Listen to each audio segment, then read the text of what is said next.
ભારતીય જનતા પાર્ટીની સરકારે ભય મુક્ત ભ્રષ્ટાચાર કરવા માટે એક હાથે સરકારની તિજોરીમાંથી બધું આપવાનું ને સામે લઈ લેવાનું, હપ્તા ઉઘરાવવાના અને કોઈને ખબર ન પડે એટલા માટે ઇલેક્ટોરલ બોન્ડની યોજના 2017માં બનાવી 2018થી એનો અમલ શરૂ કર્યો હતો. એટલે કે 1000 રૂપિયાથી માંડીને 1 કરોડ રૂપિયા સુધીના બોન્ડ ખરીદાય, અમર્યાદિત ખરીદી શકાય, કરોડો રૂપિયાના ખરીદી શકાય. અને આ બોન્ડ બેંકમાંથી ખરીદીને રાજકીય પાર્ટીને દાન આપો તમે, તો કોણે આપ્યું છે, કેટલું આપ્યું છે, કોઈ માહિતી જાહેર કરવાની જ નહીં, બધું ગુપ્ત રાખવાનું. આવી હતી એ ઇલેક્ટોરલ બોન્ડની યોજના. હું આભાર માનીશ નામદાર સુપ્રીમ કોર્ટની બંધારણીય બેન્ચનો. 5 જજ સાહેબની બનેલી બેન્ચે કહ્યું કે ભાઈ આવું ન હોય. આમાં તો પછી સત્તામાં જે આવે એ મન ફાવે એવા ફાયદા આપે અને કોઈને ખબર ન પડે એવી કટને ટકાવારીને પૈસા લઈ લે, માટે આ ન ચાલે. નામદાર સુપ્રીમ કોર્ટે સ્ટેટ બેંક ઓફ ઇન્ડિયાને કહ્યું કે તમે ઇલેક્ટોરલ બોન્ડ આપો છો અને વેચ્યા છે, તમામ ડેટા સમય મર્યાદા આપી કે આમાં ઇલેક્શન કમિશનને આપો અને ઇલેક્શન કમિશને વેબસાઇટ ઉપર મૂકવાનો. બહુ જટિલ ડેટા છે. પ્રાથમિક જે તપાસ કરી એમાં કેટલીક ચોંકાવનારી બાબતો આવી છે. પ્રેસ મીડિયાના દ્વારા મારા વાલા ગુજરાતીઓ સમક્ષ ભય મુક્ત ભાજપ કેવો ભ્રષ્ટાચાર કરે છે અને એનાથી રાષ્ટ્રને કેટલું નુકસાન થાય છે એની કેટલીક હકીકતો આપને કહેવા માંગુ છું. જે ભારતીય જનતા પાર્ટીની આ યોજના જાહેર થઈ છે ઇલેક્ટોરલ બોન્ડની, એ 2019થી અમલમાં આવી. 2019માં 6000 કરોડ રૂપિયાના ઇલેક્ટોરલ બોન્ડ ગયા અને આમાંથી 95% એ માત્ર ભાજપ પાસે ગયા. એ પછીનો ડેટા જે વેબસાઇટ ઉપર મુકાયો છે, 1300 કંપની અને વ્યક્તિઓએ આ ઇલેક્ટોરલ બોન્ડ ખરીદી અને રાજકીય પાર્ટીને ધન સંગ્રહ માટે પૈસા આપ્યા. આ પરિસ્થિતિ કેવી રીતનો ધન સંગ્રહ થયો છે એની કેટલીક બાબતો આપને કહેવા માંગુ છું. મેઘા એન્જિનિયરિંગ એન્ડ ઇન્ફ્રા, જેમણે 800 કરોડ રૂપિયા ભાજપને આપ્યા, આ કંપનીએ એપ્રિલ 2023માં 140 કરોડ રૂપિયાના ઇલેક્ટોરલ બોન્ડ એ ભાજપને ધન સંગ્રહ માટે આપ્યા અને એક જ મહિના પછી 14400 કરોડ રૂપિયાનો થાને બોરીવલી ટ્વિન પ્રોજેક્ટ એ આ કંપનીને આપી દીધો. કલ્પના કરજો તમે. એ જ રીતે જિંદાલ સ્ટીલ અને પાવરે 25 કરોડ રૂપિયાના ઇલેક્ટોરલ બોન્ડ દ્વારા ભાજપને 25 કરોડનું દાન આપ્યું અને આ 25 કરોડનું દાન 7 ઓક્ટોબર 2022માં જિંદાલ કંપની આપે છે અને એના 3 જ મહિના પછી ગેર પાલ્મા IV/6 કોલ માઇન, કોલસાની એક બહુ મોટી ખાણ એ જિંદાલ કંપનીને આપી દેવામાં આવે છે. પેલું ધન આવી ગયું ને એ પછી જુઓ તો ખરા કેવી રીતનું ચાલે છે.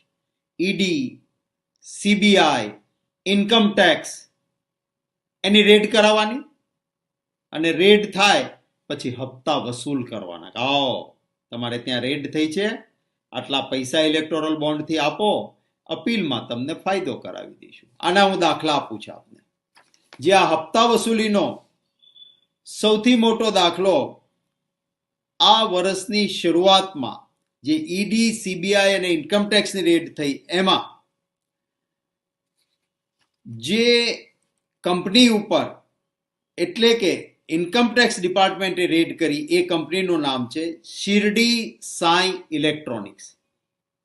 ડિસેમ્બર 2023માં એના ઉપર ઇન્કમ ટેક્સની રેડ થાય છે. આ રેડ થાય છે અને એ પછી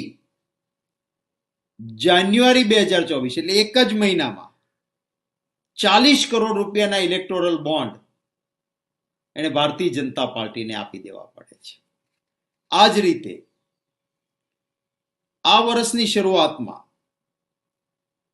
કેટલીક કંપનીઓની ઉપર ઈડી ઇન્કમટેક્સ કે સીબીઆઈની રેડ થઈ હોય અને પછી હપ્તા વસૂલી અપાણી હોય, એમાં હેટ્રોફાર્મા, યશોદા હોસ્પિટલ આનો સમાવેશ થાય છે.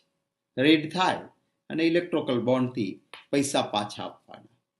એક ગેમિંગ, જેના કારણે આપણા યુવાનો બરબાદ થઈ રહ્યા છે, એવી gaming company future gaming and hotels 800 crore રૂપિયા ભારતીય જનતા પાર્ટીને ધન આપે છે. 800 કરોડ રૂપિયા ધન આપનારી આ કંપની, જે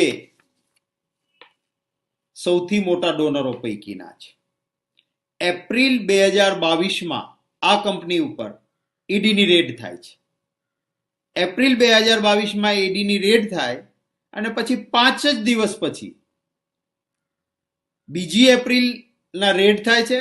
5 દિવસ પછી 7મી એપ્રિલે 100 કરોડ રૂપિયાના ઇલેક્ટોરલ બોન્ડ ખરીદી અને ભાજપને ધન સંગ્રહમાં આ ગેમિંગ કંપની આપે છે. એ પછી આ 2022 પછી 2023માં ઇન્કમટેક્સ ડિપાર્ટમેન્ટ આ જ કંપની ઉપર રેડ કરે છે અને આ જે future gaming and hotels company છે, એ 65 કરોડ રૂપિયાના એ જ મહિનાની અંદર સેમ મંથ 65 કરોડ રૂપિયાના ઇલેક્ટોરલ બોન્ડ ખરીદી અને ભારતીય જનતા પાર્ટીના ધન સંગ્રહમાં આપી દે છે. મને કામ આપો, ટકાવારીના પૈસા તમને પાછા આપીશ, આવી પણ સ્કીમ ચાલી. અને એના પેટર્ન નિમિત્તે વેદાંતા, જેમણે Radhikapur west private coal mine, કોલસાની ખાણ, 3 માર્ચ 2021માં એને મળી જાય છે. 3 માર્ચે જેવી કોલસાની ખાણ મળે છે, એટલે એપ્રિલ 2021માં 25 કરોડ રૂપિયા ભાજપને ઇલેક્ટોરલ બોન્ડથી ધન સંગ્રહમાં આપે છે. Mega engineering and infra 4500 crore રૂપિયાનો જોજીલા ટનલ પ્રોજેક્ટ એને ઓગસ્ટ 2020માં ભાજપની સરકાર આપે છે. આ પ્રોજેક્ટ મળી જાય છે એટલે તરત જ ઓક્ટોબર 2020માં, ઓગસ્ટમાં મળ્યો પ્રોજેક્ટ અને ઓક્ટોબર 2020માં 20 કરોડ રૂપિયાના ઇલેક્ટોરલ બોન્ડ ખરીદી અને ભાજપના ધન સંગ્રહમાં આપે છે. મેઘાને, આ same company mega engineering and infra, એને બીકેસી બુલેટ ટ્રેન માટેનો સ્ટેશનનો કોન્ટ્રાક્ટ ડિસેમ્બર 2022માં ભાજપની સરકાર આપે છે અને તરત જ, એટલે કે એ જ મહિનામાં, મહિનો પણ આગો પાછો નહીં, હા, એ જ મહિનામાં 56 કરોડ રૂપિયા આ કંપની જેને પ્રોજેક્ટ મળ્યો છે સ્ટેશનો બનાવવાનો, એ 56 કરોડ રૂપિયા ભાજપને ઇલેક્ટોરલ બોન્ડથી ધન સંગ્રહમાં આપે છે. આ જે કઈ પરિસ્થિતિ ચાલી છે એમાં ક્વિક સપ્લાય ચેઇન લિમિટેડ નામની કંપની આ 410 કરોડ રૂપિયા ભાજપને આપે છે. તમને નવાઈ લાગશે, જે 410 કરોડ રૂપિયા ભાજપને આપે છે ધન સંગ્રહમાં ઇલેક્ટોરલ બોન્ડથી, એ ક્વિક સપ્લાય ચેઇન લિમિટેડ જે છે એનું આખું કંપનીનું શેર ભંડોળ જ 130 કરોડનું છે.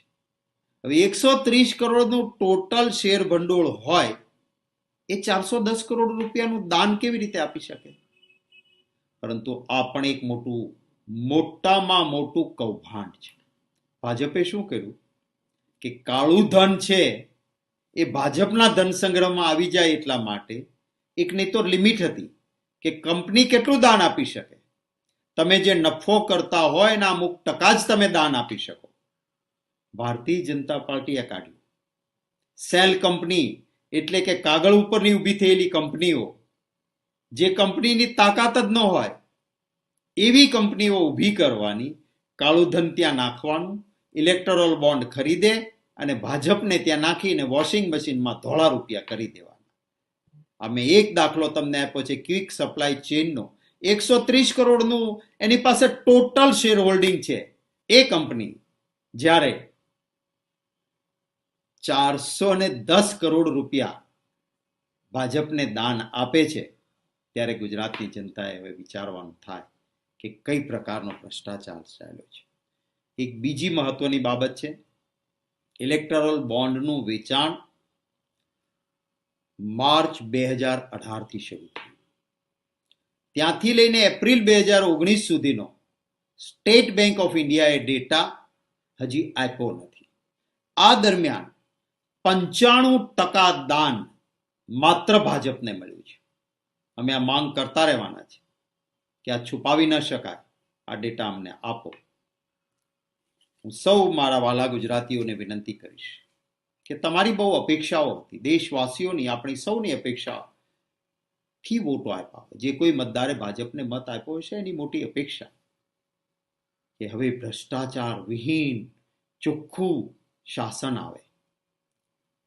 નામદાર સુપ્રીમ કોર્ટે ભાજપના ભ્રષ્ટાચારી ચહેરાને જનતા સામે ખુલ્લો મૂકી દીધો છે. મારી આપેલી આ વિગતો એ તો માત્ર પ્રાથમિક તપાસમાં જે પકડાણી છે એટલી જ છે. હજી તો ચાર્ટર્ડ એકાઉન્ટન્ટ્સ, નિષ્ણાતો આ બધું રાજ અંદર વધારે કોઈ સારા પત્રકાર મિત્રો ઇન્વેસ્ટિગેટિવ જર્નાલિઝમ કરશે ત્યારે સત્ય હકીકતો વધારે ચોંકાવનારી બહાર નીકળશે. હું સૌ મારા વાલા ગુજરાતીઓને વિનંતી કરું છું કે આપણું ગુજરાત મહાત્મા ગાંધીજીની જન્મભૂમિનું, સરદાર વલ્લભભાઈ પટેલની જન્મભૂમિનું ગુજરાત છે. અહીંનો મતદાતા શું આવો ભ્રષ્ટાચાર ચલાવી લે ખરો? અને જો જવાબ ના હોય તો વિનંતી કરું છું કે એક ઝટકો આપજો. આ ભય મુક્ત ભ્રષ્ટાચાર કરનાર ભારતીય જનતા પાર્ટીને ચૂંટણીમાં સબક શીખાવો એવી વિનંતી કરું છું. આપનો જે કંઈ નિર્ણય હશે, અમે તો લડીએ છીએ, પ્રજાના પ્રશ્નો માટે લડતા રહીશું, આપની સમસ્યા માટે લડીશું. સત્તા પડાવી લેવાનો સંઘર્ષ નથી, પણ ખોટું જ્યાં થતું હશે ત્યાં નિષ્ઠા અને પ્રમાણિકતાથી લડતા રહીશું. ધન્યવાદ.